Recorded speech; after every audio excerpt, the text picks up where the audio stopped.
I used to think freedom meant having choices. Now I know better. Real freedom is knowing which choices will trap you forever, and I learned that lesson 8,000 miles too late, in a country that felt like paradise until it became my cage. They say you can't put a price on peace of mind, but I did. I traded mine for a woman's smile and a signature on papers I couldn't read. The worst part? I'm still here, 3 years later, watching the same sunset through bars I built myself. Every morning I wake up in this beautiful prison, and every night I lie awake knowing exactly which moment I lost everything. It wasn't dramatic. It wasn't violent. It was just one choice, one stupid, hopeful choice that seemed so simple at the time. If our stories resonate with you, don't forget to like, comment, and tell us where you're watching from. I'm sitting in my small room in Chiang Mai right now, staring at legal documents covered in Thai script that might as well be hieroglyphics. The papers are scattered across my tiny kitchen table, yellowed at the edges from 3 years of handling, 3 years of desperate hope that somehow I'd find a loophole, a way out, a miracle that would restore what I'd lost. My name is Marcus Chen. I'm 54 years old, and I used to be a construction foreman in California. Used to have a house with a 2-car garage and a backyard where I grew tomatoes every summer. Used to have a pension that would have let me retire at 62 with dignity. Used to have a 401k that represented 30 years of careful saving, of putting away 10% of every paycheck, even when money was tight. Now I have these papers and the growing realization that I've become exactly what I swore I'd never be, another foolish Farang who gave everything to a woman who saw him coming from a mile away. The irony isn't lost on me. I spent 30 years building other people's dreams, laying foundations that would last generations, framing houses that families would call home for decades. I knew how to read blueprints like other people read novels, how to spot weak materials from across a construction site, how to build something that would stand up to earthquakes and time and whatever else life threw at it. But when it came to building my own future, I couldn't see the cracks in the foundation until the whole thing came crashing down around me. The property deed in front of me is beautiful, I'll give it that. Embossed with official government seals and signatures in flowing Thai script, printed on heavy paper that feels important in your hands. But it's also my death warrant, the document that sealed my fate and locked me into this situation I can never escape. My signature is right there in black ink, confident and bold. The signature of a man who thought he was making the smartest decision of his life. 3 years ago, I was a different man entirely. Bitter, yes, because the divorce had been brutal and expensive and had left me questioning everything I thought I knew about love and commitment. But I was still hopeful underneath all that bitterness, still believing that somewhere out there was a second chance with my name on it. My ex-wife Linda had taken half of everything in the divorce settlement, which was her legal right but still felt like a knife in the gut after 30 years of marriage. The other half went to lawyers who charged $400 an hour to argue about who got the good china and whether I deserved to keep my fishing boat. 30 years of marriage, gone in 6 months of paperwork and court appearances. 30 years of building equity in a house that we'd bought when we were young and optimistic and thought we'd grow old together on that front porch. 30 years of saving for retirement, of putting money into accounts we'd planned to live off when we were too old to work, when we'd travel and visit grandchildren and maybe buy a little cabin in the mountains. All of it reduced to a stack of legal papers and a cashier's check that wouldn't even cover a decent apartment in San Diego for more than a few months. I was 51 years old, alone for the first time since I was 21, and looking at another decade or more of swinging hammers and supervising crews before I could even think about slowing down. My body was already telling me it was tired of the physical demands of construction work. My knees ached when I got out of bed in the morning, my back seized up if I bent wrong, and I needed reading glasses to see the fine print on blueprints. That's when I discovered the YouTube videos that would change my life forever. It started innocently enough, the way these things always do. Late nights when I couldn't sleep in my cramped studio apartment, scrolling through my phone and finding these channels about American expats living in Thailand. Men who'd made the leap, who'd cashed out their American lives and started over in Southeast Asia. Paradise for pennies, they called it, and they had the videos to prove it. I watched for hours, sometimes until dawn, mesmerized by these guys who seemed to have cracked the code on how to live well on very little money. American men my age, some older, some younger, all talking about how they'd found happiness and purpose in Thailand. Beautiful weather year-round, no need for expensive heating bills or winter clothes. Food that cost less than a McDonald's meal back home but tasted like it came from a five-star restaurant.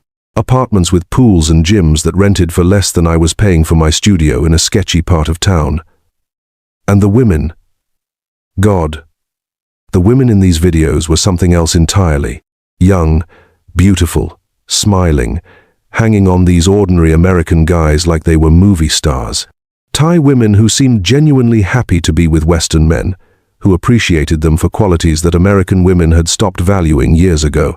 These weren't supermodels or bar girls or professionals looking for sugar daddies.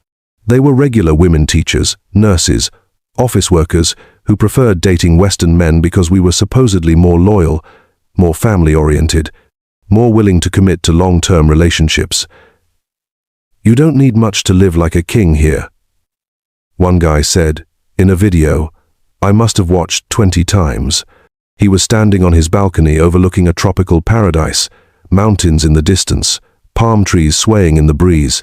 His girlfriend was cooking something that smelled amazing in the background, and she looked up and waved at the camera with a smile that could have powered the entire city. $40,000 could last you 5 years, maybe more if you're smart about it, and you'll live better than you ever did back home.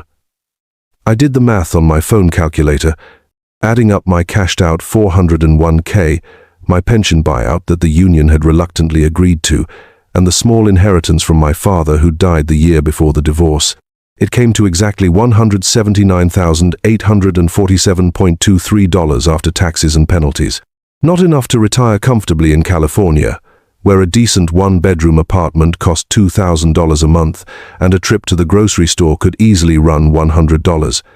But in Thailand, according to these videos, it could be a fortune that would let me live like royalty for the rest of my life. I spent 3 months researching every detail, watching every video I could find, reading every forum post and blog article about expat life in Thailand. I learned about visa requirements and tax implications and the best places to live. I memorized exchange rates and cost of living comparisons and the names of hospitals that catered to Western patients. I studied maps of Bangkok and Chiang Mai and Pattaya, trying to decide which city would be the best fit for a middle-aged American starting over. Chiang Mai kept coming up in my research as the perfect destination for retirees and expats. Cheaper than Bangkok, but still modern enough for Western sensibilities, with reliable internet and Western restaurants, and a large community of other foreigners who'd made the same decision I was considering. The mountains surrounding the city reminded me of home, and the temples and culture seemed authentic, but not overwhelming. It felt like a place where I could blend in, where I could build a new life without standing out as just another sex tourist or digital nomad. The decision to liquidate everything wasn't easy, but it felt inevitable once I'd seen what was possible. I cashed out my $401k and took the early withdrawal penalty, which hurt but seemed like a reasonable price to pay for freedom. I convinced the union to let me buy out my pension at a reduced rate, arguing that I needed the money for medical expenses. I sold my truck, which had been paid off for years and was worth more than I'd expected. I sold my tools, decades worth of carefully chosen hammers and saws and levels that had been extensions of my hands. Everything I'd accumulated over 30 years of working went into that cashier's check. My buddy Jake thought I was having a complete mental breakdown and tried to stage what amounted to an intervention. "You're gonna regret this, Marcus," he said, helping me load the last of my belongings into a storage unit I'd rented by the month. You don't just throw away 30 years of your life and move to some third-world country because you saw it on YouTube. What happens when you get sick? What happens when you run out of money? What happens when you realize you can't come home? But I wasn't listening to his warnings. I was already gone mentally. Already living in my head on a beach somewhere, drinking cheap beer and watching the sunset with a woman who wouldn't nag me about leaving dishes in the sink or working too many hours overtime. I was dreaming of a life where my money actually mattered, where I wasn't just another aging construction worker counting down the days until his body gave out completely, and he had to figure out how to survive on Social Security. I was dreaming of freedom, real freedom, the kind that comes when you realize you can reinvent yourself completely in a place where nobody knows your history or your failures or your limitations. I was dreaming of being young again, or at least feeling young again, in a country where 50-something American men were considered catches rather than leftovers. The flight to Bangkok was the longest 13 hours of my life, and not just because of the physical discomfort of being crammed into an economy seat that seemed designed for someone half my size. I sat there with $180,000 in traveler's checks in my carry-on bag, everything I owned in the world either in that bag or in the 2 battered suitcases I'd checked at the counter. No return ticket, no safety net, no plan beyond finding an apartment and figuring out how to make my money last until I could establish some kind of routine. The guy sitting next to me was reading a guidebook about Thai culture, highlighting passages about respect and patience and the importance of not losing face in social situations. I should have been doing the same thing, should have been studying the language or the customs or the unwritten rules that govern interactions between foreigners and locals. But I was too excited, too nervous, too focused on the adventure that was waiting for me on the other side of that long flight. Bangkok hit me like a physical force when I stepped off the plane. The heat was unlike anything I'd experienced in California, thick and humid and heavy with the smell of incense and cooking food, and millions of people living their lives in close proximity. The noise was overwhelming: car horns and motorcycle engines and vendors shouting in a language that sounded like music to my untrained ears. The colors were more vivid than anything I'd seen outside of movies, bright oranges and deep reds and gold that seemed to catch and reflect light from every surface. The taxi driver who picked me up at the airport spoke broken English, but made up for it with enthusiasm, pointing out temples and markets and landmarks, while chattering about the city like a tour guide who genuinely loved his job. I nodded and smiled and tried to take it all in. But I was overwhelmed by the sensory overload of this alien world I'd chosen to call home.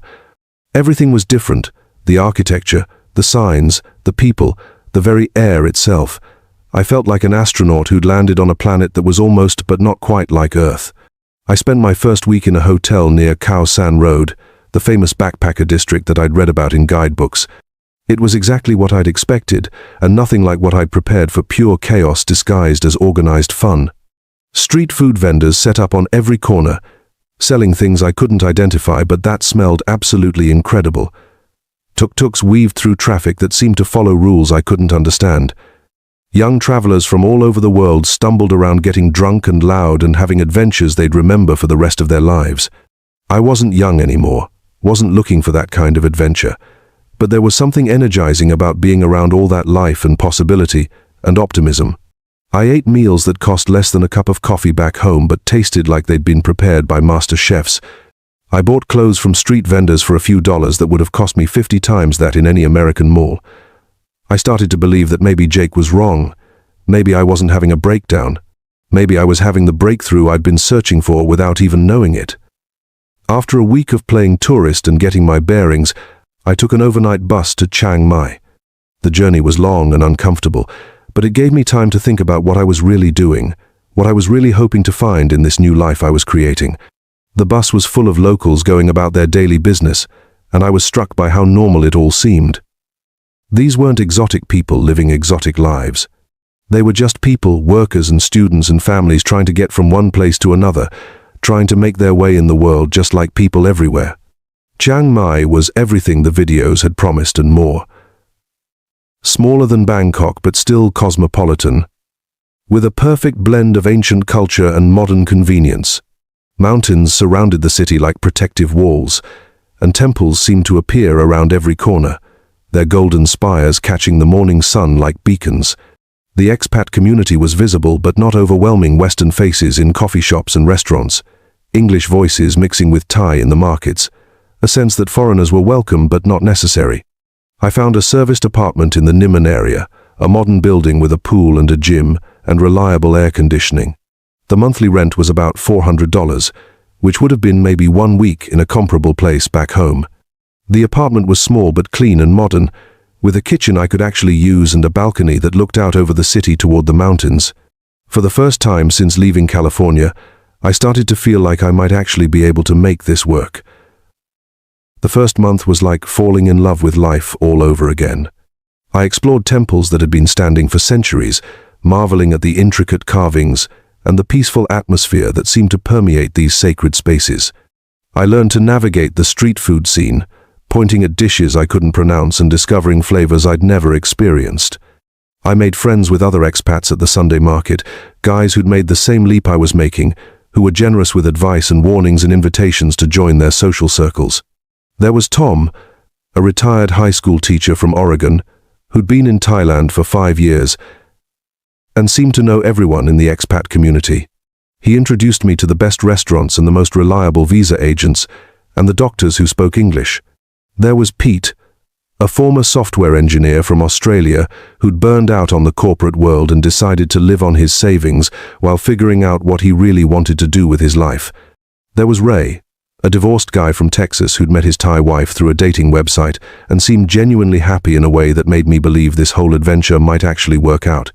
They all had stories about why they'd left their home countries, all had reasons for choosing Thailand over other possible destinations, and all seemed to have found what they were looking for.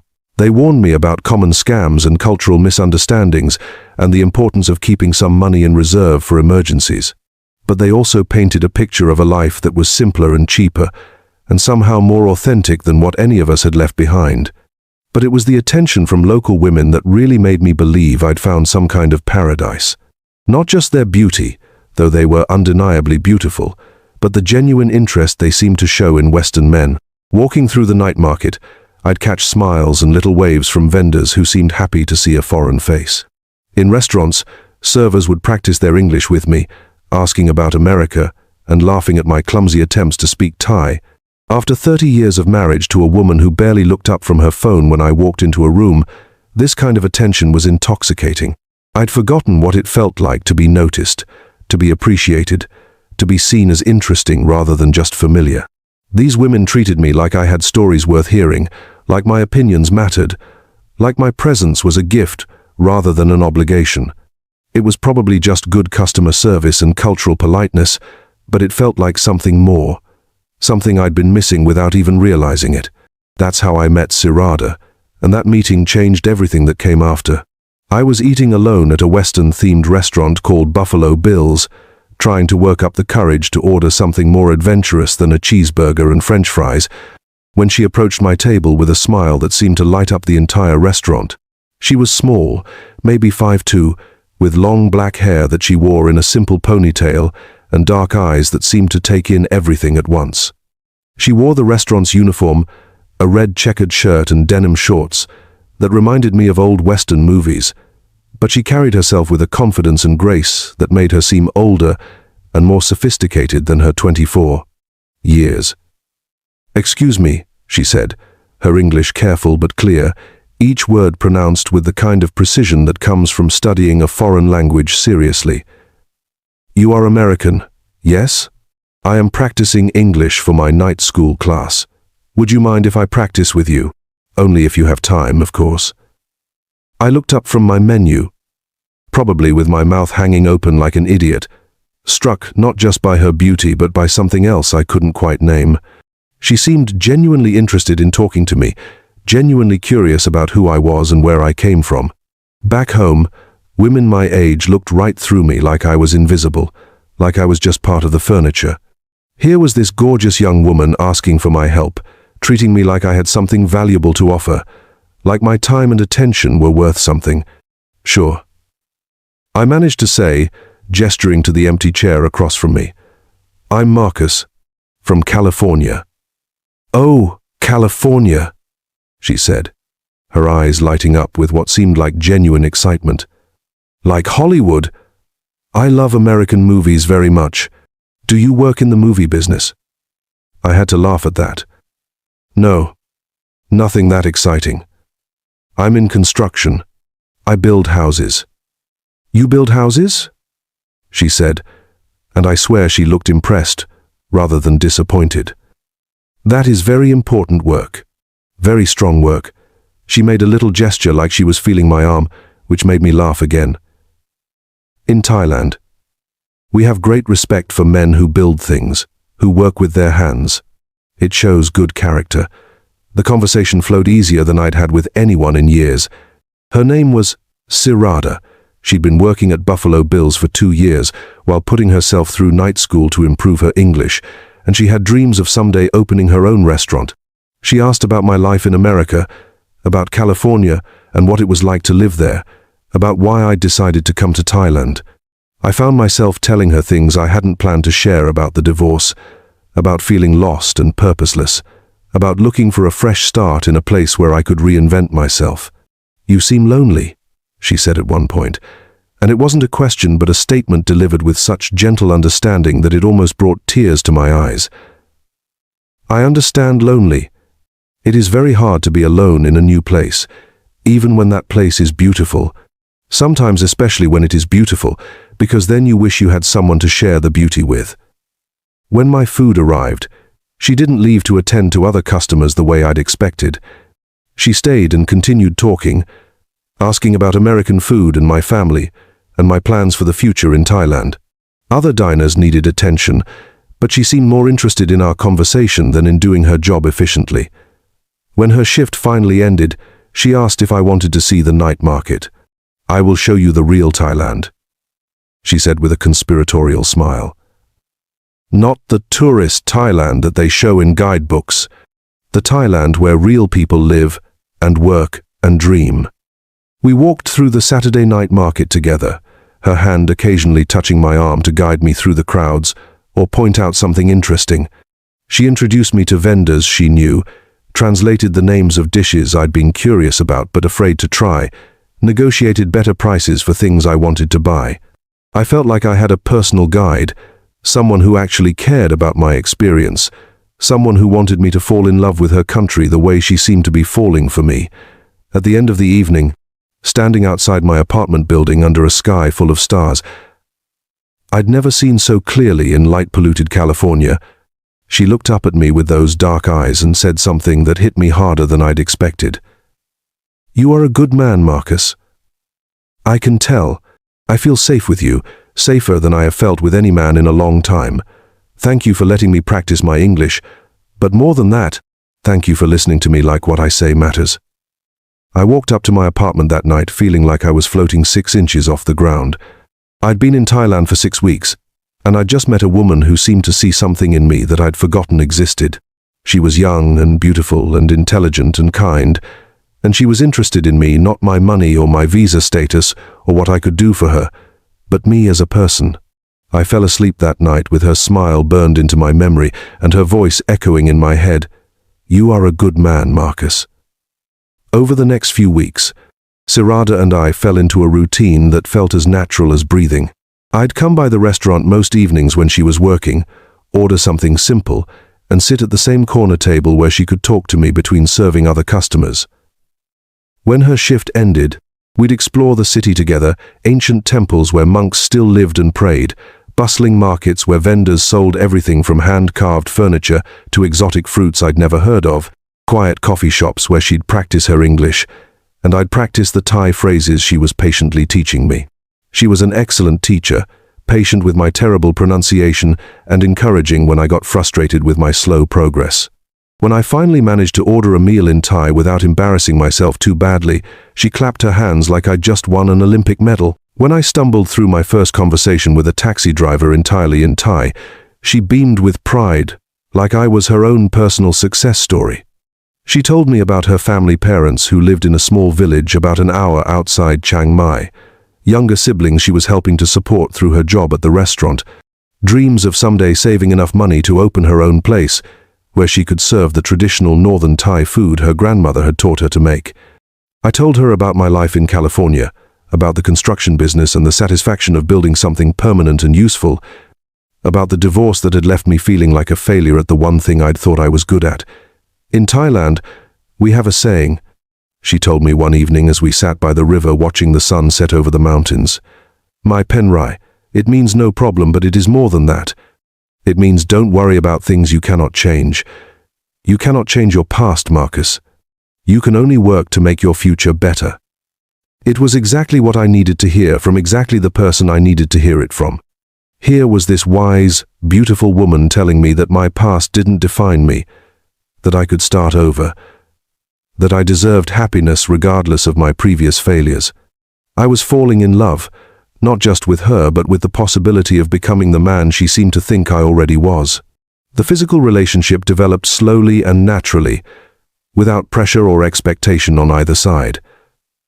A little hand-holding as we walked through the market. A gentle kiss goodnight outside my apartment building. Eventually, nights spent together in my small apartment, talking until dawn about our dreams and fears and the strange paths that had brought us together. She was gentle and patient and tender in ways that Linda had never been, treating me like I was precious rather than just convenient. Linda and I had stopped being physical long before the divorce papers were filed, our relationship reduced to logistics and scheduling and arguments about money. We'd shared a bed but not intimacy, a house but not a home, a life but not love. With Sirada, I felt desired again, needed again, like I had something to offer beyond a steady paycheck and reliable presence. But even in those early days, when everything felt perfect and full of possibility, there were moments that should have been warning signs if I'd been thinking with my head instead of my heart. Little things that didn't quite add up, conversations that seemed to have hidden agendas, questions that felt more like fishing expeditions than genuine curiosity. She'd steer conversations toward money in ways that seemed casual but happened too often to be accidental. In America, houses must be very expensive, yes? You must have saved much money to afford a house in California. Or, Thai people always worry about security, about having enough money for family emergencies. American people must be very lucky to have so much wealth. She'd mention her family's problems in ways that weren't quite asking for help, but seemed to be testing my reaction. My little brother is very smart, but my family has no money for university. In Thailand, if you are poor, your children stay poor unless someone helps them. Or, my mother has been sick, but good medical care costs too much for people like us. Sometimes I worry about what will happen to her. I dismiss these moments as cultural differences. In Thailand, I told myself, family obligations were taken more seriously than they were in America. Financial security was a legitimate concern for a young woman from a rural village who was trying to support herself and help her family at the same time. She wasn't being a gold digger about it, she was just being practical, just being honest about the realities of her situation. At least that's what I convinced myself at the time. The first time she actually asked me for money, it was for her younger brother's school fees. $500, she said, and she'd pay me back as soon as she got her next paycheck from the restaurant. She cried when she asked, clearly embarrassed by the request, explaining that her father had been sick and unable to work in the rice fields, that the family was struggling to make ends meet without his income. "I am so sorry to ask you this," she said, tears streaming down her cheeks in what seemed like genuine shame and desperation. "I have never asked a boyfriend for money before, but I don't know what else to do. My family depends on me, and I cannot let my brother lose his chance at education because we are poor." I gave her the money without hesitation. $500 was nothing to me at that point, maybe 2 or 3 days of work back in California, but it was obviously everything to her family. She was so grateful, so relieved, that I felt like a hero. She threw her arms around me and kissed me like I'd just saved her entire family from disaster, which maybe I had.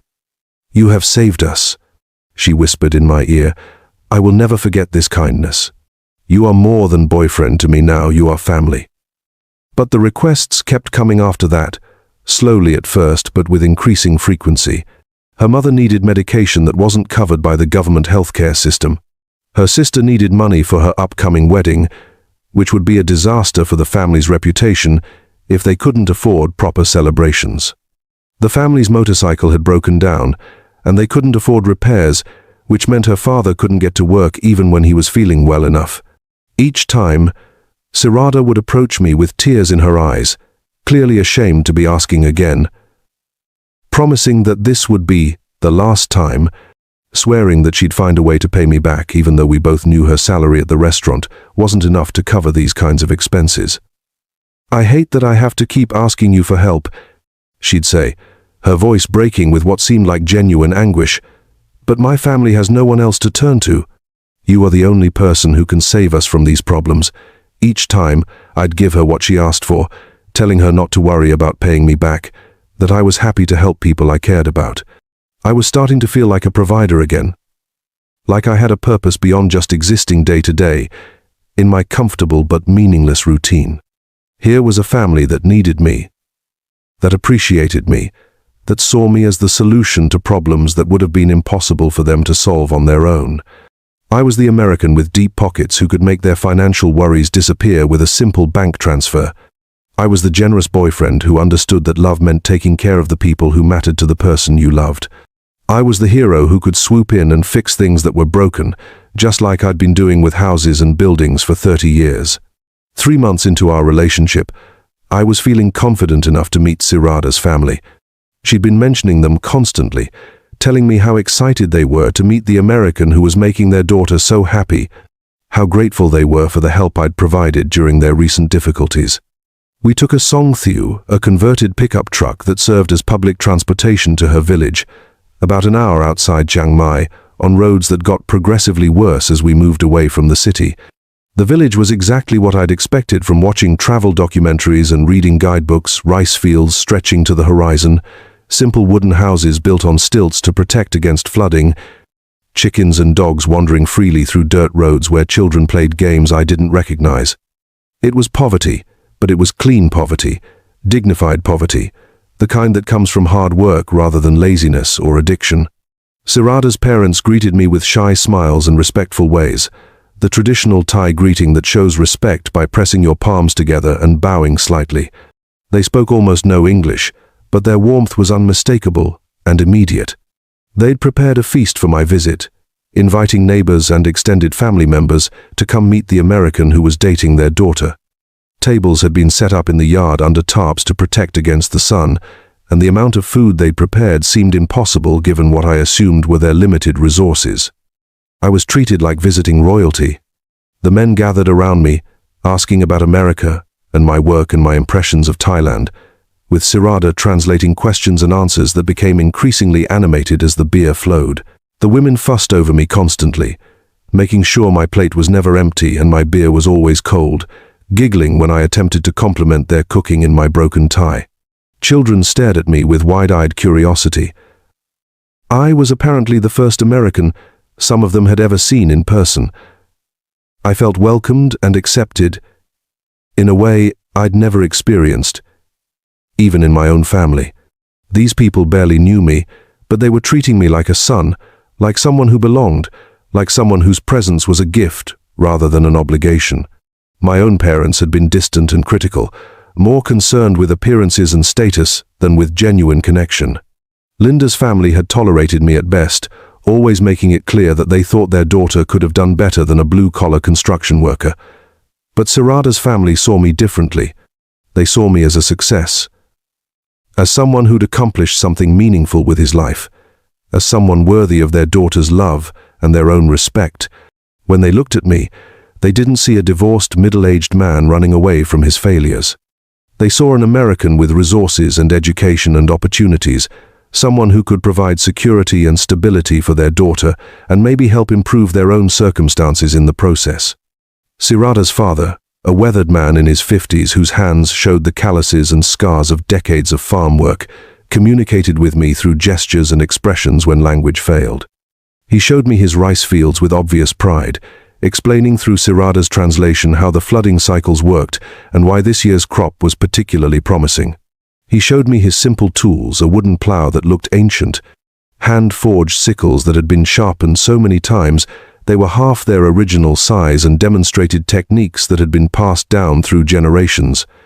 Through Sirada's translation, he told me about the challenges of farming in a world where weather patterns were becoming increasingly unpredictable, where fertilizer costs kept rising while rice prices stayed flat, where young people were leaving rural areas for cities and leaving their parents to work the land alone. But he also told me about the satisfaction of providing food for people, of continuing traditions that connected him to his ancestors, of working with his hands to create something useful and necessary. My father says, "You are a good man," Sirada translated as we watched the sunset over the rice fields. He says he can see in your eyes that you understand hard work, that you respect what it means to build something with your hands. He is very happy that his daughter has found someone who will take care of her and treat her with kindness. The family's acceptance was overwhelming and intoxicating. Here were people who had never left their small village, who had never traveled more than a few hours from where they were born, but they were welcoming me into their home and their hearts like I was already part of the family. When we left that evening, loaded down with fruits and vegetables from their garden and promises to return soon, I felt like I'd found something I'd been searching for my entire life, without even knowing it, a place where I belonged. People who valued me for who I was, rather than what I could provide. The requests for money became more frequent and more substantial after that family visit, not just from Sirada, but from various family members who would call with emergencies that required immediate financial assistance.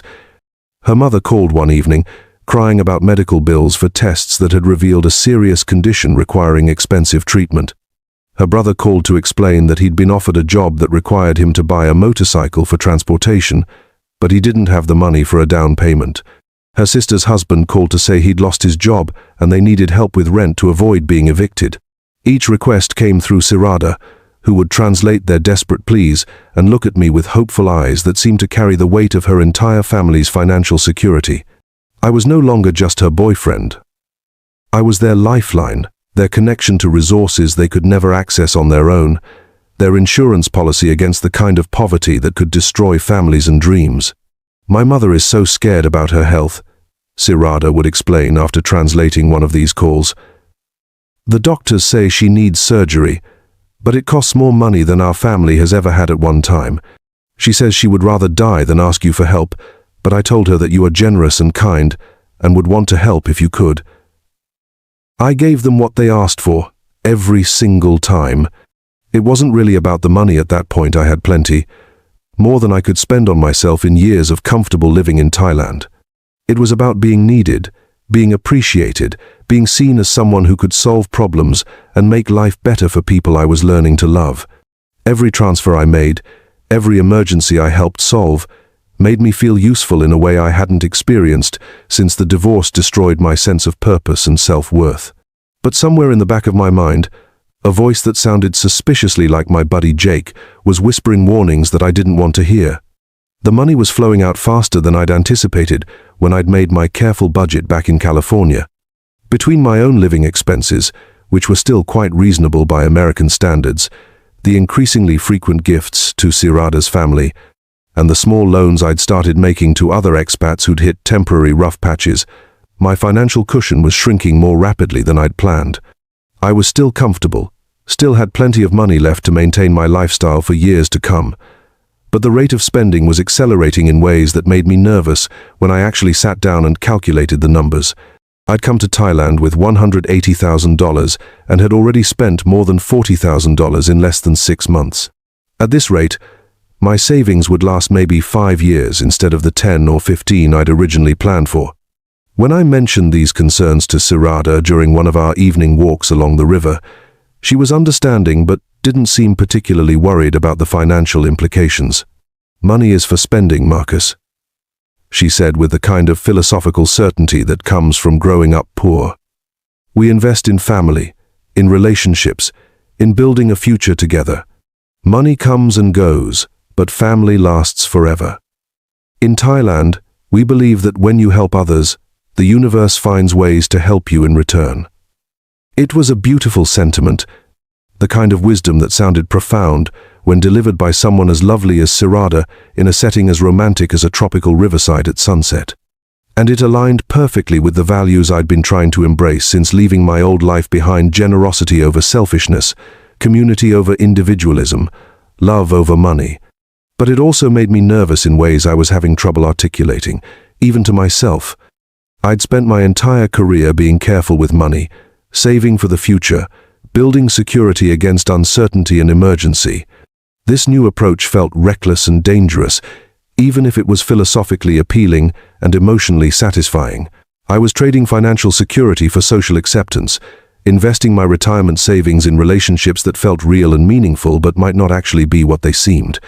6 months into our relationship, with my savings account noticeably lighter but my heart fuller than it had been in years, I decided to propose to Sirada. Not with a diamond ring, which I'd learned from my research wasn't traditional in Thai culture, but with a beautiful gold necklace that had cost me more than I'd ever spent on jewelry, but seemed appropriate for the occasion. Gold was what Thai women valued. Gold was what showed serious intentions, Gold was what proved that a man was ready to make a real commitment. I'd planned the proposal carefully, choosing a spot by the river where we'd had so many meaningful conversations, timing it for sunset when the light would be perfect and romantic. I'd even practiced what I wanted to say in both English and Thai, though I knew my pronunciation was still terrible, and I'd probably have to fall back on English for the important parts. "Sirada," I said, taking her hands in mine as the sun painted the sky in shades of orange and pink that seemed almost too beautiful to be real. "I love you more than I've ever loved anyone. I want to spend the rest of my life with you, here in Thailand, building something beautiful together. Will you marry me?" She said yes, but not in the way I'd expected or hoped for. Instead of throwing her arms around me with joy and excitement, instead of crying happy tears and covering my face with kisses, she looked thoughtful and almost calculating, like she was running numbers in her head or considering implications I couldn't see. "Marcus," she said carefully, "I love you very much too. You have made me happier than I ever thought possible. But if we are going to marry, if we are going to build a life together, we need to think about security. We need to think about having a real home, a place that belongs to us, a foundation for our future and for the family we might have someday." I told her I understood completely, that I wanted nothing more than to provide for her and for us, and for whatever children we might be blessed with. That's when she brought up the subject that would ultimately change everything, though I had no way of knowing it at the time. "In Thailand," she explained patiently, "foreign people cannot own land. It is the law. And it cannot be changed, no matter how much money you have or how long you live here. But Thai people can own land, and when we marry, I will be able to own land for our family. We should find beautiful property, build a house exactly the way we want it, make a real home together where we can grow old and be happy." The idea excited me more than I'd expected. I'd been living in rented apartments my entire adult life, first with Linda in places that never quite felt permanent, then alone in a series of temporary spaces that were comfortable but never truly mine. Owning property would give me roots in Thailand, would make me a legitimate resident rather than just a tourist with a long-term visa. It would be an investment in our relationship and our future, proof that I was committed to staying in Thailand and building a life with Sirada. "How much would something like that cost?" I asked, trying to sound casual while my mind raced through the possibilities. "For good land in a nice location, maybe 1 million baht, she said, watching my face carefully for reactions. "For land with a house that we could renovate and expand, maybe 2 million baht. It sounds like very much money, but in American dollars, it is not so expensive. And we would build equity, make investment in our future instead of paying rent that disappears forever." I did the math quickly in my head. 2 million baht was roughly $60,000 at current exchange rates, a significant chunk of my remaining savings, but also a fraction of what the same property would cost in California. It was more money than I'd ever spent on anything except my house back home, but it was also an investment rather than an expense, a way to stop throwing money away on rent and start building something permanent and valuable. The more I thought about it, the more sense it made from every angle. I'd be investing in property in a country where real estate values were rising steadily. I'd be creating a home base that would anchor me to Thailand and give me a sense of belonging I'd never experienced as a renter. Most importantly, I'd be making a concrete commitment to Sirada and our future together, proving that I was serious about spending the rest of my life with her. But there was one significant complication that I understood intellectually but hadn't fully processed emotionally. As a foreigner, I legally couldn't own land in Thailand. The property would have to be purchased in Sirada's name, which meant trusting her with the largest financial decision of my life. She would own the land and the house completely, while I would have no legal claim to property I'd paid for entirely with my own money. When I hesitated and asked about this arrangement, Sirada took my hands and looked into my eyes with an expression of such sincerity and love that my doubts melted away like ice in the tropical sun. "Marcus," she said softly, "I understand that this is scary for you. It would be scary for me too, if I were in your situation.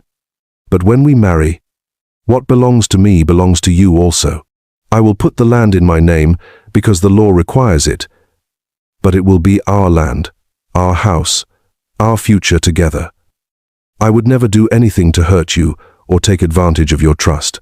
You are my heart, my future, my everything. The tears in her eyes looked completely genuine. The trembling in her voice sounded absolutely real. Everything about her demeanor suggested that she was asking for trust rather than setting up some elaborate scam. I'd spent 6 months getting to know her, meeting her family, building what felt like a deep and authentic relationship. She'd had dozens of opportunities to ask me for money directly, to take advantage of my obvious infatuation with her, to disappear with whatever she could get from me. Instead, she was proposing a partnership, a shared investment in a future we'd build together. She was asking me to trust her with my money, but she was also offering to trust me with her heart, her body, her future, her reputation in her family and community. It felt like the kind of mutual commitment that real relationships were built on. "Okay," I said, surprising myself with how easy the decision felt once I'd made it. "Let's do it. Let's buy some land and build our home together." Her smile was radiant and transformative, lighting up her entire face in a way that made her even more beautiful than I'd thought possible. She threw her arms around me and kissed me with a passion and enthusiasm that felt like pure joy, whispering, "Thank you," over and over in my ear like I'd just given her the greatest gift imaginable. "You have made me so happy, Marcus," she said when we finally broke apart. "We are going to build such a beautiful life together. We are going to be so happy in our own home, in our own place where no one can tell us what to do or how to live." We spent the next few weeks looking at properties with the excitement and intensity of newlyweds, which in a sense we were. Sirada seemed to know everyone in the real estate business, or at least everyone who dealt with properties in the price range we were considering. She had friends who knew about land for sale, family members who could recommend good deals, connections who could help us navigate the complex bureaucracy of Thai property law. We looked at rice fields that could be converted to residential use, at plots near the mountains with stunning views and complete privacy, at small farms with existing houses that could be renovated and expanded to meet our needs. Each property had potential and problems, advantages and drawbacks, possibilities and limitations. I found myself imagining our future in each location, where we'd put the garden, how we'd expand the house, what the view would look like from our bedroom window. It was the most fun I'd had since arriving in Thailand, maybe the most fun I'd had in years. I felt like we were playing house in the best possible way, making decisions together, planning a shared future, building something that would last. Every property we visited brought us closer together as we discussed what we liked and didn't like, what we could afford and what was beyond our budget, what felt like home and what felt like just another house. Finally, we found the perfect place. It was about 20 minutes outside Chiang Mai, down a dirt road that wound through rice fields and small villages where children waved at passing cars and old men sat in the shade playing checkers. 2 acres of land with a small but well-built traditional Thai house, surrounded by mature fruit trees and offering views of the mountains that took my breath away every time I looked at them. The house needed significant work. The kitchen was too small, there was only 1 bathroom, and the electrical system looked like it hadn't been updated since the 1970s. But it had good bones, solid construction, and a layout that could be expanded and improved without losing its essential character. The land was fertile and private, with enough space for gardens and workshops and whatever other projects we might want to pursue. Standing in the yard for the first time, looking at the mountains in the distance and listening to birds I couldn't identify singing in the fruit trees, I could picture our future with perfect clarity. I could see myself expanding the house, maybe adding a workshop where I could build furniture or pursue woodworking hobbies I'd never had time for during my working years. I could see Sirada tending gardens where she'd grow the vegetables and herbs she used in her cooking. I could see us growing old together in this peaceful place, surrounded by beauty and tranquility and the simple pleasures of rural life. "This is it," I said to Sirada as we stood together watching the sunset from what would become our front porch. "This is home." She nodded with tears in her eyes, squeezing my hand so tightly it almost hurt. "We will make it beautiful, Marcus. We will make it perfect for us. Exactly what we want. Exactly what we dream of." The negotiation process was conducted entirely in Thai. with Sirada handling all the discussions while I stood by and tried to follow conversations that moved too quickly for my limited language skills. The sellers were an elderly couple who were moving to Bangkok to live with their children, and they seemed genuinely sad to be leaving the property where they'd spent most of their adult lives. They wanted 1.8 million baht for the land and house, which seemed reasonable based on other properties we'd looked at. Sirada proved to be an excellent negotiator, patient and respectful but firm about getting a fair price. She spent hours talking with the sellers, learning about the property's history, understanding why certain improvements had been made, and what problems might need to be addressed. By the time the negotiations were finished, she'd talked them down to 1.6 million baht, about $48, and had gotten them to agree to leave behind some furniture and tools that would save us money and time. "I take care of you," she said proudly, after shaking hands with the sellers and confirming the final price. "I make sure you get good deal. Make sure nobody cheats you because you are foreigner and don't know local prices." I was impressed by her business sense, her ability to read people and situations, her skill at finding the right balance between friendliness and firmness that seemed to characterize successful negotiations in Thai culture.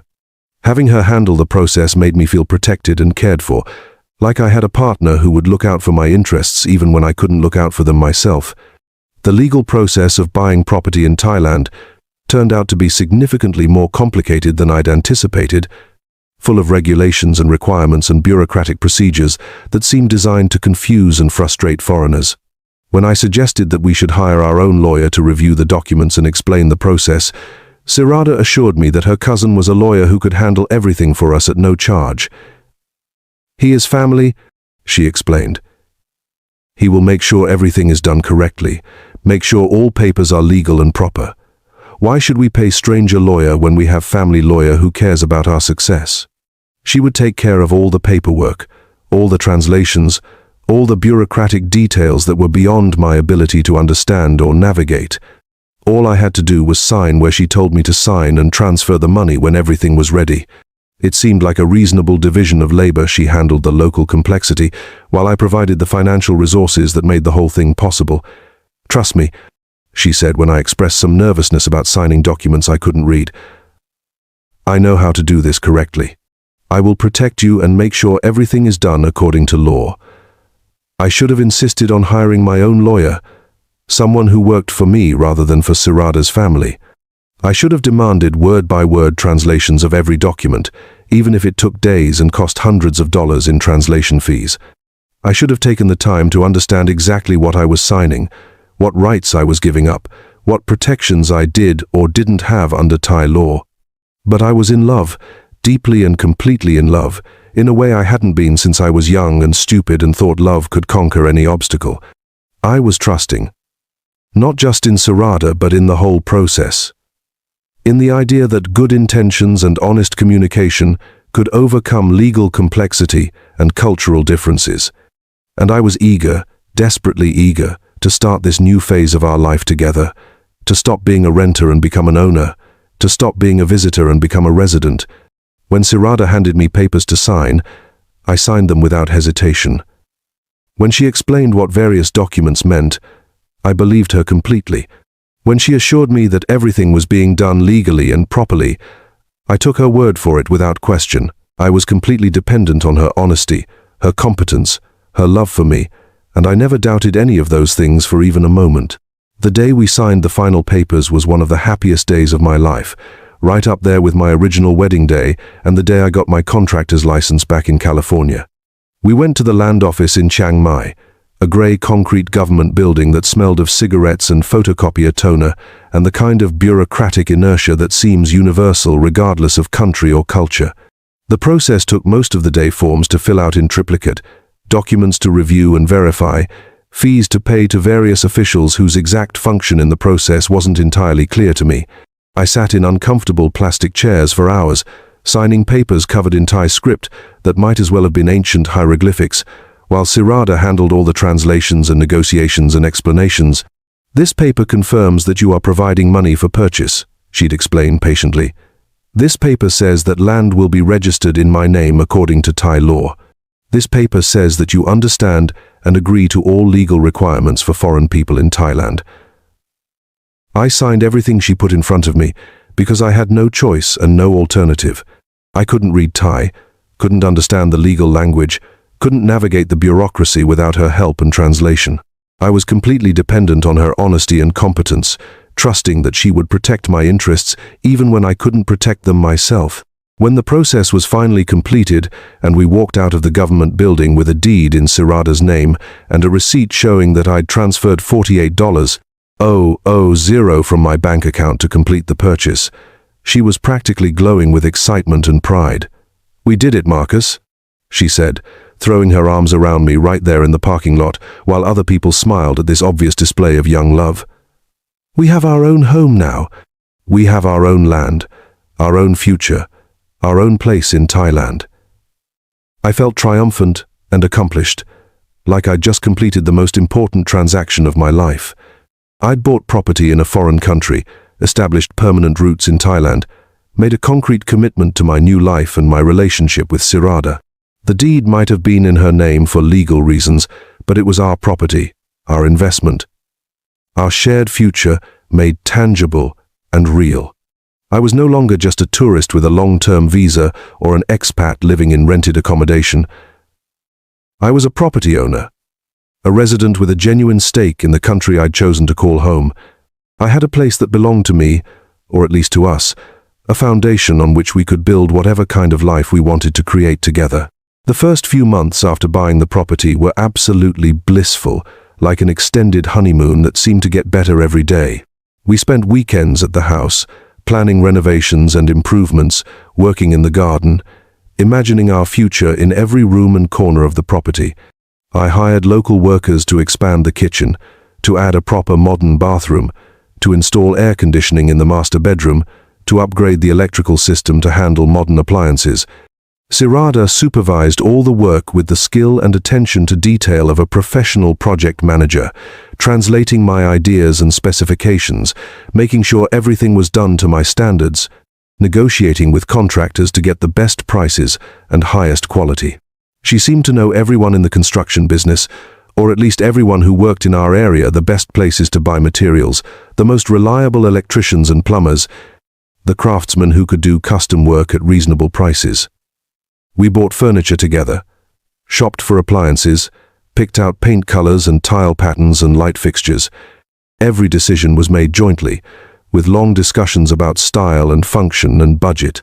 I felt like we were playing house in the most wonderful way possible, creating something beautiful and personal and perfectly suited to our needs and tastes. Every improvement we made, every detail we added, felt like a step toward the life I'd been dreaming of since I first decided to leave California. The house was becoming ours in the deepest sense, a reflection of our combined vision and shared commitment to building something lasting and meaningful together. Sirada was the perfect partner during this renovation period, involved in every decision but never domineering, helpful with every problem but never condescending. She worked with contractors and suppliers like she'd been managing construction projects her entire life, handling negotiations and scheduling and quality control with impressive competence. Having her by my side made me feel like I truly belonged in Thailand, like I was part of the community rather than just an outsider with money. But even during this honeymoon period, there were subtle changes in Sirada's behavior that I didn't recognize as warning signs because I was too happy and too much in love to notice anything that might threaten my perfect new life. She started spending more time at the property without me, claiming she needed to oversee work or meet with contractors or handle problems that had come up during the day while I was in the city. She'd invite family members to visit for weekends, to help with various projects, to see the progress we were making on our home. The house began to feel less like our private romantic retreat and more like a family compound where relatives were always coming and going, always needing something, always making themselves comfortable in ways that felt increasingly presumptuous. When I mentioned that we seemed to have a lot of visitors and suggested that we might want some alone time to enjoy our new home together, Sirada would look hurt and ask if I didn't like her family or didn't understand Thai culture. "Thai families are very close, Marcus," she'd explain patiently, like I was a child who needed to learn basic social skills. "We share everything with each other. Food, Money, homes, problems, celebrations. They are not visitors in our house. They are family. And this is their family home too now. I accepted this explanation as a cultural difference that I needed to adapt to rather than resist. In America, I'd been used to nuclear families and clear boundaries between households, to privacy and independence, and the right to control who came into your home and when. Thai culture was obviously different, more communal and interconnected, more focused on extended family relationships and mutual support. If having her family around made Sirada happy, if it was part of what made her feel secure and loved and connected to her roots, then I was willing to adapt my expectations and learn to appreciate these relationships that were so important to her. I was the foreigner here, the one who needed to adjust to local customs rather than expecting everyone else to accommodate my American ideas about privacy and independence. But the requests for financial assistance continued and seemed to be escalating in both frequency and amount. Her brother needed money to start a small motorcycle taxi business, an investment that would provide steady income for the family but required an initial outlay for a bike and proper licenses. Her sister's husband wanted to buy a truck that he could use for hauling goods, another business opportunity that would benefit the whole family but needed startup capital they couldn't provide themselves. Her parents needed a new roof before the rainy season started, and the cost of materials and labor was beyond what they could afford on their farming income. Her youngest brother had been accepted to a technical college, a huge opportunity for advancement, but one that required tuition payments the family had never imagined being able to make. Each request came with detailed explanations and business plans and promises of eventual repayment, though we all understood that repayment was more of a hopeful intention than a realistic possibility. And each request was presented by Sirada with tears in her eyes and obvious reluctance to keep asking for help from the generous American who'd already done so much for their family. "My brother has such a good opportunity to improve his life," she'd explain after translating one of these calls. "He has found a route where he can make good money with motorcycle taxi, but he needs to buy bike and get proper license. It costs 80,000 baht, which is so much money for us, but not so much for you. He promises to pay back, but even if he cannot, you will have helped him escape poverty forever." I found myself saying yes every time, not just because I had the money and wanted to help, but because refusing felt cruel and selfish and contrary to everything I was trying to become in my new life. I was supposed to be more generous than I'd been in America, more focused on relationships than on money, more willing to share my good fortune with people who'd had fewer opportunities than I'd been blessed with. I was the family's American, their connection to resources they could never access on their own, their insurance policy against the kind of devastating poverty that could destroy dreams and futures.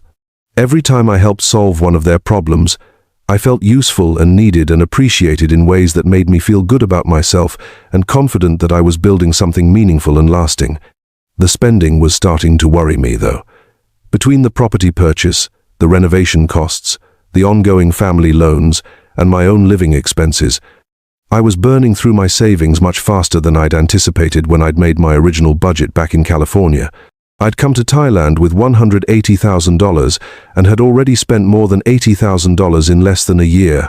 At this rate, my money would last maybe 4 or 5 years instead of the 10 to 15 I'd originally planned for.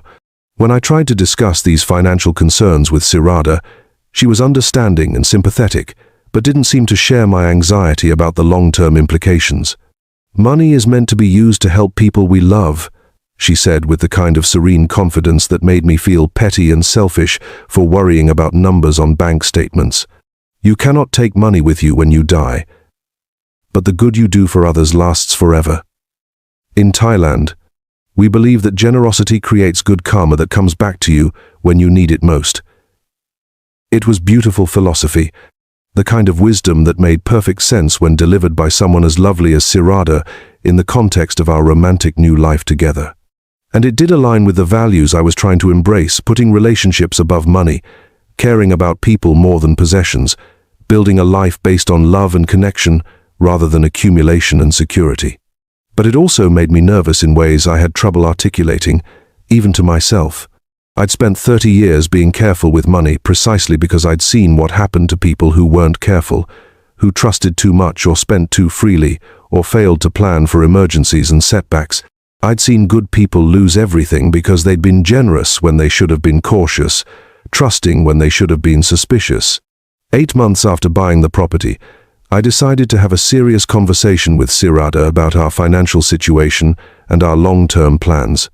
We were sitting on the porch of our house, watching the sunset over the mountains, drinking beer and feeling satisfied with the progress we'd made on the renovations, when I brought up the subject that had been weighing on my mind for weeks.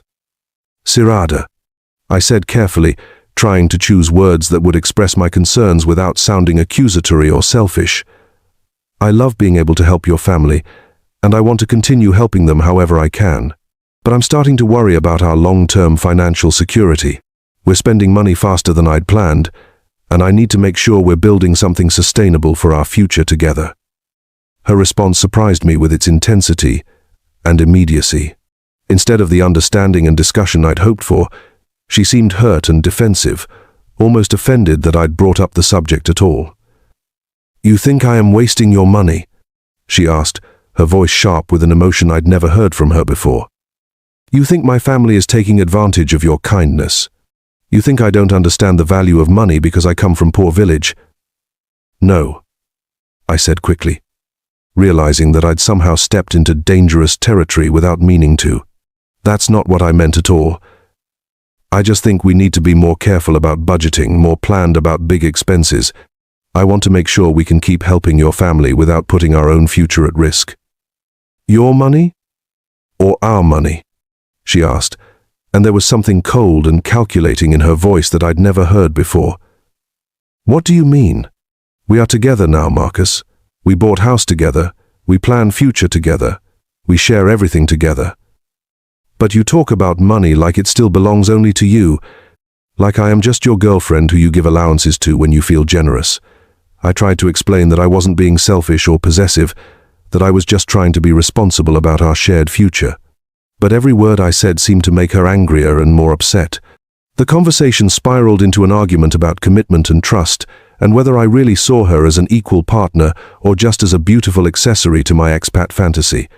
By the end of the evening, I was apologizing and promising to be more generous and more trusting, more committed to our shared future regardless of the financial implications. I felt guilty for bringing up money at all, for introducing doubt and calculation into what should have been a relationship based on love and mutual support.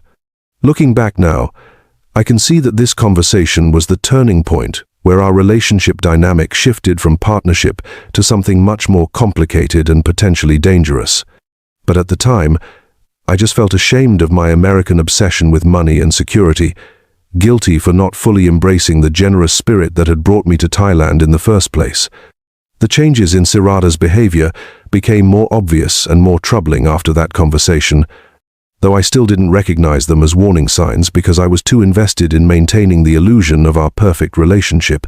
She started treating the property as if it were entirely hers, making decisions about renovations and improvements without consulting me, changing plans we'd made together without explanation or discussion. She'd invite her family members to stay for extended periods, sometimes weeks at a time, transforming our romantic home into a busy family compound where I felt more like a tolerated guest than a co-owner.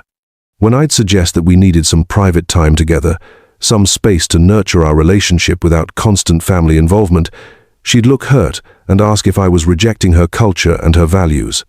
"My family thinks you don't want them here," she'd say with tears in her eyes.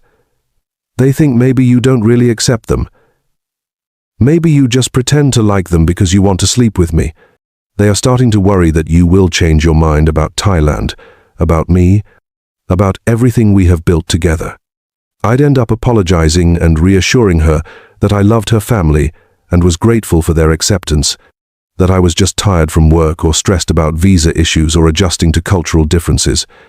But the truth was becoming harder to ignore. I was starting to feel like an outsider in my own home, like someone whose presence was tolerated rather than welcomed, like a guest who'd overstayed his welcome but couldn't figure out how to leave gracefully. The house I'd bought was becoming a place where I no longer felt completely comfortable, where my opinions and preferences seemed to matter less and less, where decisions were made around me rather than with me. I was still paying for everything: utilities, repairs, improvements, food for the constant stream of family members who treated the place like a hotel, but I felt like I had less and less say in how my money was being spent.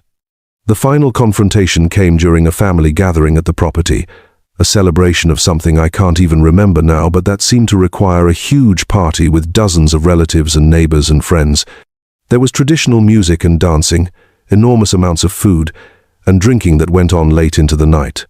I tried to participate and be social, but the language barrier and cultural differences made it difficult for me to feel truly included. I found myself sitting alone on the porch for most of the evening, watching the party through the windows like an outsider looking in at a life I'd paid for but didn't really belong to.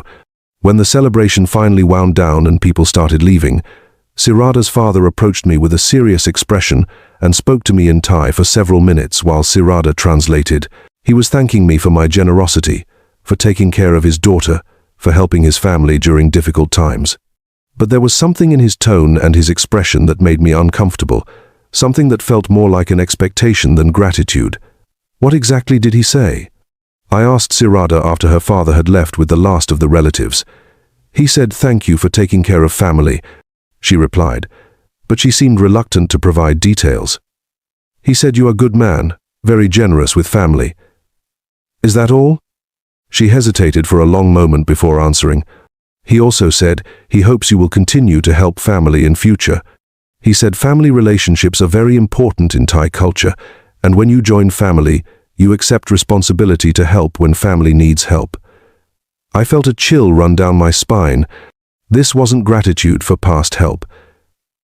This was a statement of expectation for future support, a reminder that I'd accepted obligations I didn't fully understand when I'd started dating his daughter. I was no longer being appreciated for my voluntary generosity. I was being held accountable for my ongoing responsibilities as a family member.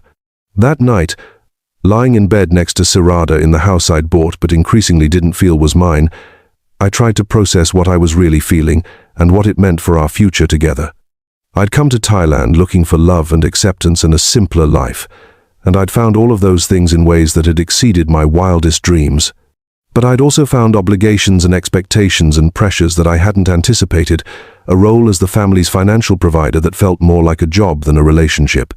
I was starting to suspect that my value to Sirada and her family was measured primarily in dollars rather than in the personal qualities I'd hoped they'd come to love and appreciate. A year after buying the property, I decided it was time to have the serious conversation I'd been avoiding, the one that would either clear the air and restore our partnership or reveal truths I wasn't sure I was ready to face. I wanted to understand where our relationship was really heading, what Sirada's actual expectations were, what I could realistically expect from our future together. I chose my words carefully, trying to be honest about my concerns without being accusatory or demanding. I told her that I felt like we were growing apart despite living together, that I was worried about the financial pressure and the family obligations, that I needed to understand what she really wanted from me and our relationship. "I love you," I said, taking her hands and looking into her eyes the way I had when I'd proposed. "I want to make this work. I want to build a life with you that makes us both happy. But I need to understand what that really means, what you expect from me, what I can expect from you." Her response was not what I'd hoped for or expected. Instead of reassurance or understanding, instead of a conversation about how we could work together to solve our problems, she became defensive and then angry in ways that revealed aspects of her personality I'd never seen before. "You think I am using you for money?" she demanded, her voice rising with genuine or calculated indignation. "You think everything I have told you about loving you is lie? You think I am some kind of prostitute who pretends to love you for what you can give me?" "No," I said desperately, trying to salvage a conversation that was spiraling out of control. "I just think we need to talk about boundaries, about how we handle money and family obligations, about what we both want from this relationship going forward." "I want security," she said with cold clarity that cut through all the romantic pretense we'd been maintaining. "I want family to be safe and happy. I want a husband who understands that when you love someone, you take care of them and everyone they love. Is that wrong? Is that too much to ask from a man who says he wants to marry me?" No, but you don't want same thing, she continued, and her voice was getting harder and more calculating with every word. You want Thai girlfriend who costs nothing and asks for nothing. You want beautiful young woman who makes you feel young again, but never reminds you that she has family and responsibilities and needs. You want fantasy, not real relationship. The conversation deteriorated rapidly from that point, spiraling into accusations and counter-accusations that revealed how differently we'd been interpreting our entire relationship. She accused me of being cheap and selfish, of not understanding Thai culture, of making promises about taking care of her family that I'd never intended to keep. I tried to explain that I wasn't being cheap or selfish, that I was just trying to be responsible about our long-term financial security, that I wanted to make sure we were building something sustainable rather than just spending money until it ran out. But every word I said seemed to make her angrier and more resentful. She talked about how I'd changed since we'd bought the house, how I'd become suspicious and controlling, how I questioned every expense and made her feel like she had to justify every request for help. I tried to argue that I'd become more careful, not more controlling, that I was trying to protect our future rather than restrict our present. Finally, she said something that stopped the argument cold and changed everything that came after. This is my house, Marcus. My land. If you are not happy here, if you don't want to take care of family like you promised, then you can leave. I stared at her, trying to process what she'd just said. This is my house. My land. Not our house, not our land. My house. The house I'd paid for, the land I'd bought, the property I'd invested $48,000 of my retirement savings in, it was hers. Legally, officially, completely and irrevocably hers. What do you mean? I asked. Though I already knew the answer and was just hoping I'd misunderstood something fundamental. Land is in my name, she said with a kind of matter-of-fact certainty that comes from having all the power in a relationship. House is in my name.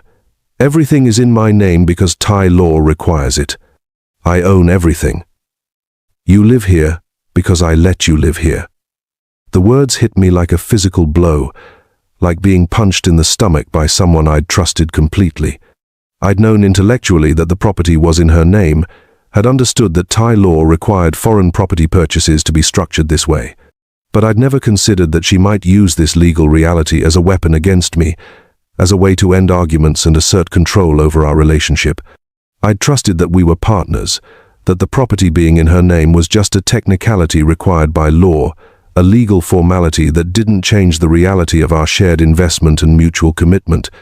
I'd believed that love and trust and good intentions could overcome legal technicalities and cultural differences.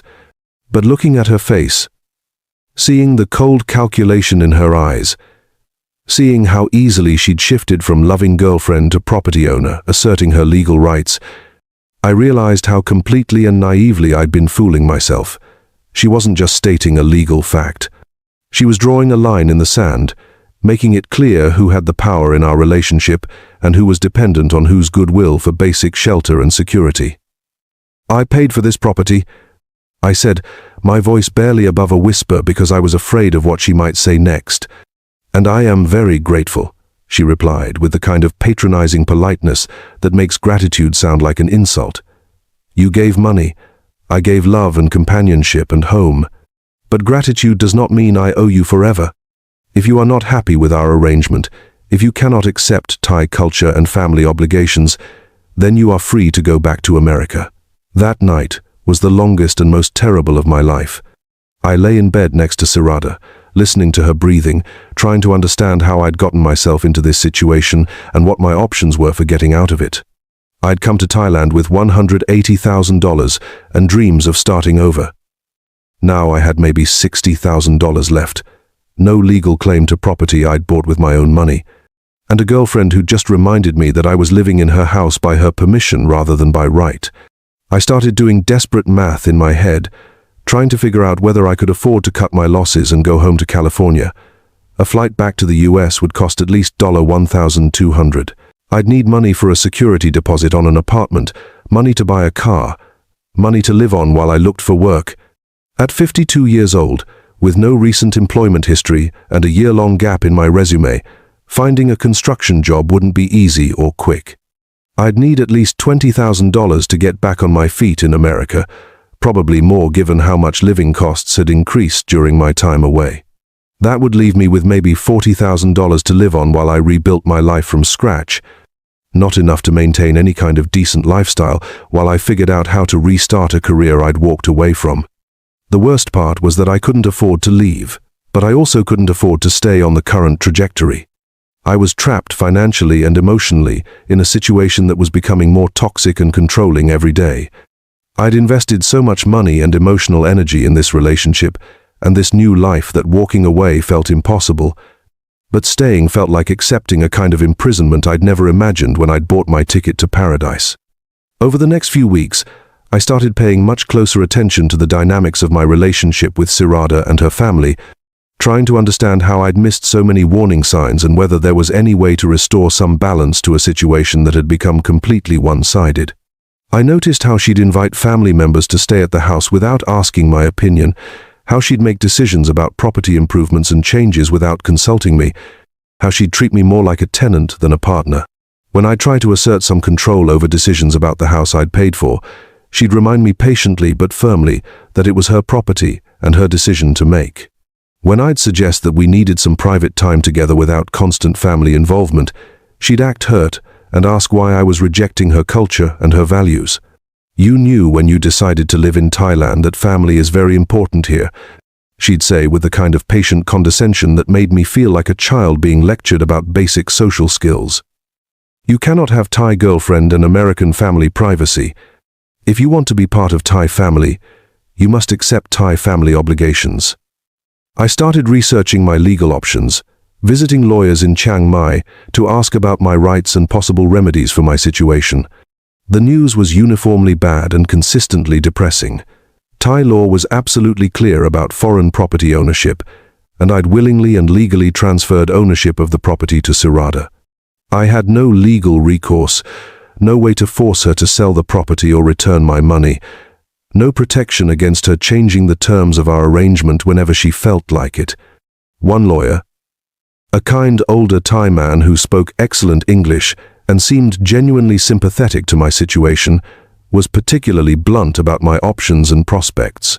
"You made very common mistake," he said with the kind of weary resignation that suggested he'd had this conversation many times before. "You think love will protect you from law, that good intentions will overcome legal reality.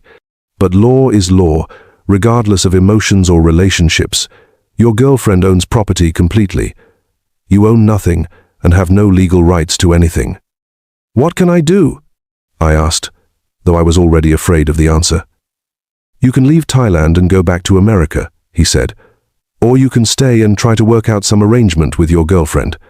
But you have no legal power in this situation. You must depend entirely on her goodwill and generosity." I spent days walking around Chiang Mai, thinking about my options and trying to figure out some way to salvage something from the wreckage of my dreams. I could leave Thailand and go back to America to rebuild my life from scratch at 52 years old, with limited savings and no clear plan. I could stay and hope that Sirada's feelings for me would overcome her obvious financial motivations, accepting a subordinate role in a relationship where I had no power or security. Or I could try to find some middle ground, some way to remain in Thailand while establishing clearer boundaries and expectations about my living situation and financial obligations. I chose the third option, swallowing my pride and asking Sirada if we could work out a more formal arrangement that would give me some security while acknowledging the legal reality of our situation. I couldn't afford to leave Thailand and start over in America, and I couldn't continue living in uncertainty about my housing and relationship status. "I want to stay," I told her during a conversation that was among the most humiliating of my life. "But I need to know where I stand, what you expect from me, what I can expect from you. If we're going to continue living together, I need some kind of agreement about the terms." Her answer was brutally honest and completely devastating. "I want you to understand that this is my house and respect that I make decisions about it. I want you to stop acting like you own something that you don't own. I want you to contribute to household expenses and help with family obligations. But I want you to understand that you are guest here. not owner. How much? I asked, though asking the question felt like admitting complete defeat. 15,000 baht per month, she said after thinking about it for a moment. That includes room, utilities, and 1 meal per day. You pay your own expenses for everything else. I did the math with a calculator because I wanted to be absolutely sure about what I was agreeing to. 15,000 baht was about $450 per month at current exchange rates. It was reasonable rent for a room in a nice house in rural Thailand, probably less than I'd pay for comparable accommodation anywhere else in the area. It was also the most humiliating financial calculation of my life.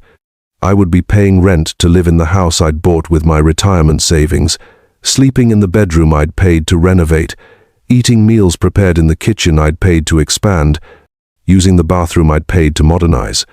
I would be a tenant in my own home, a paying guest in the house I'd imagined growing old in with the woman I'd planned to marry. But I didn't have any alternative that didn't involve admitting complete failure and returning to America with my tail between my legs.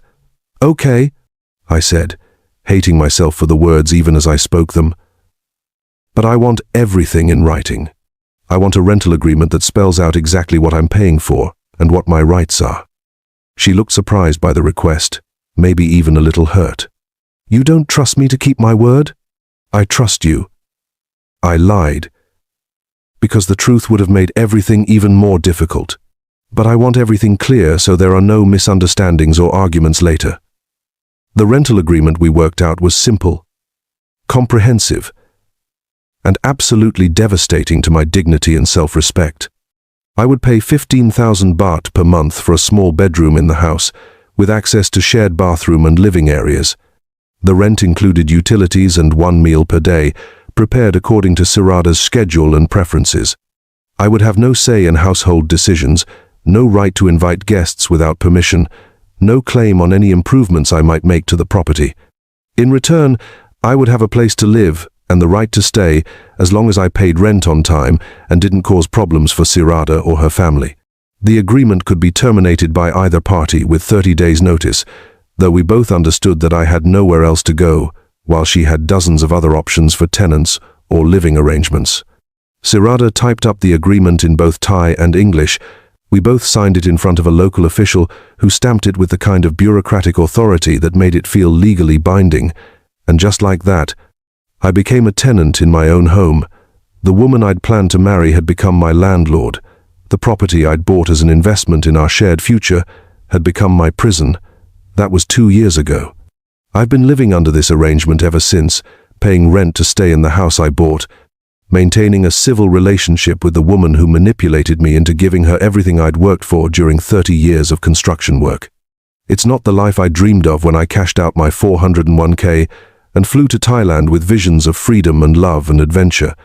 It's not the fresh start I was looking for when I liquidated everything I owned in California and bet it all on a new life in Southeast Asia.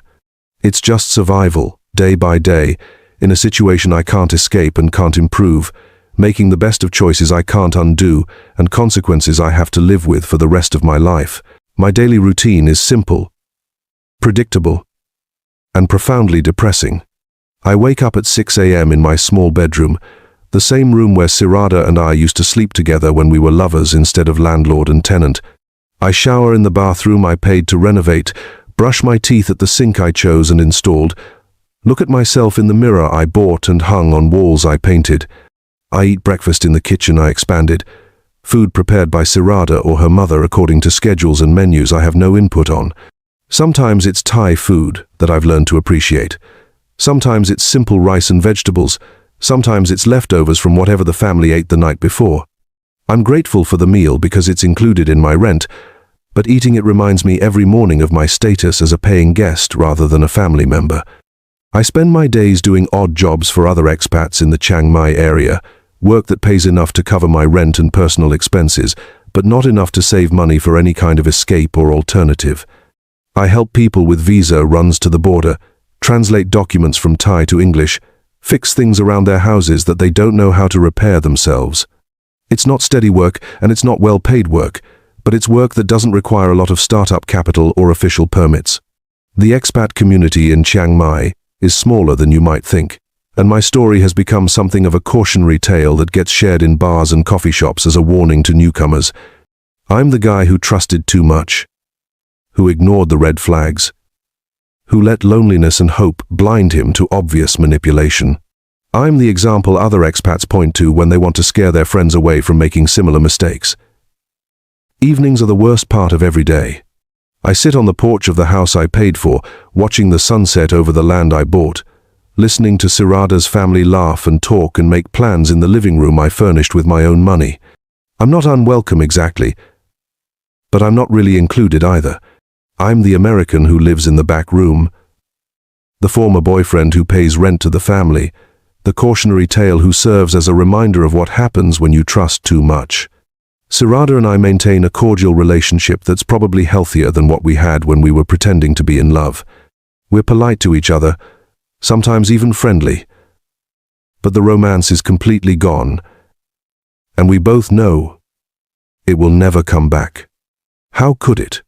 It's hard to feel romantic about someone who owns your home and controls your living situation, someone who can make you homeless with 30 days' notice. We're business partners now in the strangest transaction of my life. She provides housing and utilities and 1 meal per day. I provide monthly rent payments and occasional handyman services. We found a way to coexist that works for both of us, even if it's nothing like what either of us originally imagined when we started dating. Her family treats me with a complex mixture of gratitude, pity, and mild contempt that probably reflects their honest feelings about my situation. They're grateful for all the money I've given them over the years, for the property I bought that provides them with a place to gather and celebrate and support each other. They're grateful for the rent I pay that helps with household expenses and gives Sirada a steady income she doesn't have to work for. But they also pity me, this middle-aged American who made such poor choices, who trusted so completely, who ended up trapped in a situation entirely of his own making. And there's some contempt there too, the kind of disdain that people naturally feel for someone who's been so easily manipulated, who was so blind to obvious warning signs, who gave away his power so completely. I've made a few friends among the expat community, other men who've made similar mistakes and learned similar hard lessons about trust and culture and the dangers of mixing love with major financial decisions. We meet for beers sometimes at the same bars where newcomers come to hear our stories and learn from our failures. There's a sad brotherhood among us, united by shared stupidity and mutual warnings to anyone naive enough to think they can avoid our mistakes.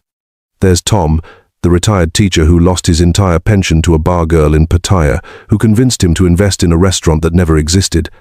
There's Pete, the software engineer who put his savings into a tech startup with his Thai girlfriend that turned out to be an elaborate scam involving multiple victims. There's Ray, who thought he'd found true love until his wife's real husband showed up at their wedding ceremony with legal documents proving they'd never been divorced. We're a support group of sorts, sharing stories and strategies for surviving in a country that can be beautiful and welcoming and incredibly dangerous for naive foreigners with more money than sense. We try to help newcomers avoid our mistakes, but we also know that lonely, middle-aged men in love rarely listen to warnings from bitter expats who've lost everything. The thing is, Tom told me last week over warm Chang beer in a bar that caters to expats who can't afford the tourist prices. We all thought we were smarter than the guys who'd been scammed before us. We all thought we could see the red flags and avoid the obvious traps. The loneliness makes you stupid, Pete added with the kind of bitter wisdom that comes from hard experience. You want to believe so badly that someone genuinely cares about you, you ignore everything that doesn't fit that narrative. You see what you want to see instead of what's actually happening. And the cultural barrier makes it worse, Ray said, finishing his beer and signaling for another. You can't read the social cues. Can't tell what's genuine emotion and what's skilled performance. By the time you figure out the difference, it's too late to protect yourself. The worst part of my situation isn't the money I lost, or the property I can't reclaim, or even the humiliation of paying rent to live in my own house. The worst part is the complete loss of dignity, the daily reminder that I'm living as a charity case in accommodations I bought with my life savings. Every morning when I wake up, every night when I go to sleep, I'm confronted with evidence of my failure, my naivety, my complete lack of judgment about people and relationships. I've thought seriously about leaving Thailand, about cutting my losses and going back to America to rebuild my life from whatever pieces I can salvage. But the math never works out in a way that makes leaving seem possible or practical. I have maybe $35,000 left in savings, not enough to relocate internationally and establish a new life from scratch. I'd be homeless in America, or at best living in some cheap apartment in a dangerous neighborhood, working construction again at 54 with a body that's already showing the wear and tear of 30 years of physical labor. I'd have no health insurance, no pension, no prospects for the kind of retirement I'd been planning before I decided to throw everything away for a woman's smile. At least in Thailand, I have a roof over my head that I can afford, food on the table, and a climate that doesn't require expensive heating or air conditioning.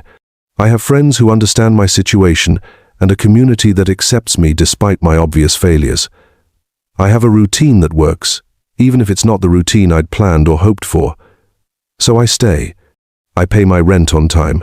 I do my odd jobs around the expat community. I maintain my civil relationship with Sirada and her family. I watch the sunset from the porch of the house I'll never own, in the country I chose, but that doesn't really want me.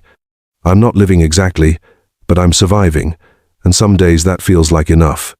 I've learned things about myself that I wish I didn't know, truths about my character and judgment that are hard to accept, but impossible to deny. I've learned that loneliness can make you stupid, that hope can blind you to obvious dangers, that trust is a luxury you can't afford when you're vulnerable and desperate for connection. I've learned that cultural differences can hide mercenary motives, that love can be a transaction disguised as emotion, that generosity can be a weakness that predators learn to exploit. I've learned that some people see kindness as opportunity rather than virtue, that being needed isn't the same as being loved, that providing for someone doesn't guarantee their loyalty or affection.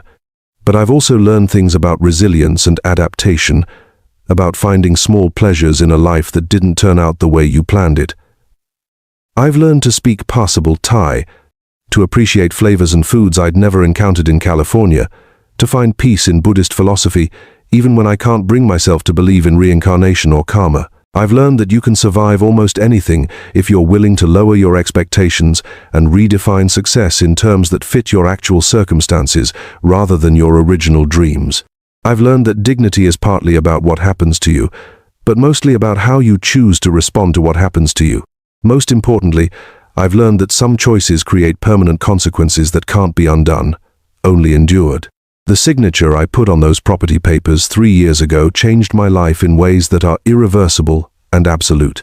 There's no going back, no do-over, no second chance to make different decisions with the wisdom I've gained from making terrible ones. I made my choice, and now I live with it every single day. Every morning when I wake up in my small room, every evening when I sit on the porch watching the sunset, every month when I hand over rent money to live in the house I bought. The choice is made, the consequences are real, and the only direction available is forward into whatever kind of future I can build from the pieces of the life I have left. The property deed still sits in the kitchen drawer where I keep important documents, though I haven't looked at it in months. The Thai script is still meaningless to me, but I understand now what those papers really represent. They're not just a legal document transferring ownership of real estate. They're a record of the moment I signed away my freedom, my security, and my dignity for the promise of love that turned out to be a business transaction. They're evidence of the day I chose trust over caution, hope over experience, love over logic. They're proof that I'm Marcus Chen, 54 years old, a former construction foreman from California who cashed out his retirement savings and bought property in Thailand that he can never own, that he can never sell, that he can never leave. They're a reminder that I'm exactly where I chose to be, living with consequences I created through my own poor judgment and desperate need for connection. They're documentation of the prison I built for myself, bar by bar, choice by choice, signature by signature. Tomorrow I'll wake up and pay another day's worth of rent to live in the house I bought. I'll do whatever odd jobs I can find to earn money for next month's payment. I'll sit on the porch I paid for and watch the sunset over the land I purchased but can never own. I'll go to sleep in the bedroom I renovated, in the house I expanded, on the property I improved with my own hands and my own money. And I'll do it all again the next day, and the day after that. Because this is my life now. This is what I chose when I signed those papers, when I trusted someone I should have been more careful about, when I let loneliness and hope override common sense and caution. Some stories don't have happy endings. Some choices can't be undone. Some prisons are built by the people who live in them, constructed one poor decision at a time until the walls are too high and the doors are too strong to break through. This is my story, my choice, my prison. I hope it helps someone else avoid the signature I signed, the trust I gave, the consequences I have to live with. Because once you're in, the only way out is through, and sometimes there is no through. Sometimes there's just the long, slow process of learning to survive in the cage you built for yourself, one day at a time, until the day you don't wake up anymore. But maybe that's enough. Maybe survival is its own kind of victory, even when it looks like defeat. Maybe learning to find peace in an imperfect situation is its own kind of wisdom, even when it feels like giving up. Maybe accepting the consequences of your choices, however terrible they were, is its own kind of strength. I'm still here, still breathing, still finding reasons to get up each morning, even when those reasons are small and simple and nothing like the dreams I started with. And maybe that's all any of us can really ask for in the end, the chance to keep going, to keep trying, to keep finding meaning in whatever life we've managed to create, whether it's the life we planned or just the life we ended up with.